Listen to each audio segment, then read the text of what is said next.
नमस्कार, जोहार साथियों। मैं अंशु और आप हमें सुन रहे हैं व्यान संचार पर।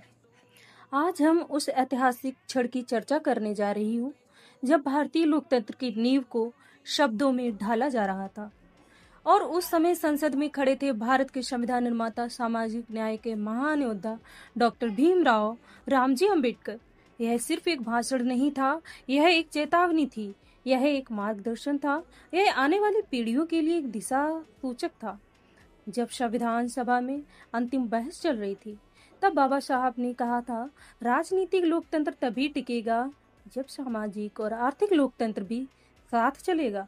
उन्होंने स्पष्ट शब्दों में चेताया था कि अगर इस देश में सामाजिक असमानता, जातिगत भेदभाव और आर्थिक अन्याय जारी रहा, तो हमारा लोकतंत्र केवल एक दिखावा बनकर रह जाएगा।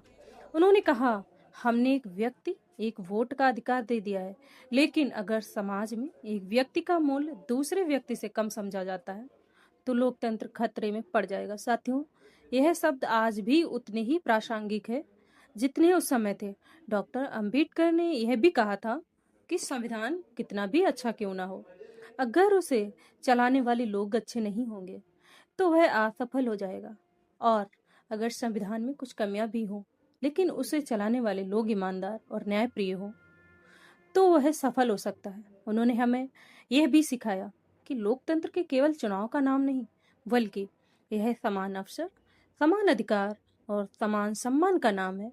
आज जब हम लोकतंत्र की बात करते हैं, तो हमें बाबा साहब की उस चेतावनी को याद रखना होगा।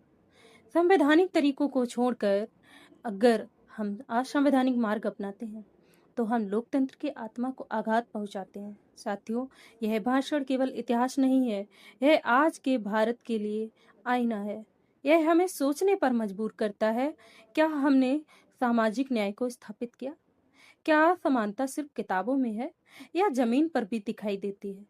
डॉक्टर अंबेडकर का संसद में दिया गया यह भाषण हमें याद दिलाता है कि लोकतंत्र की रक्षा केवल कानून से नहीं, बल्कि जागरूक नागरिकों से होती है।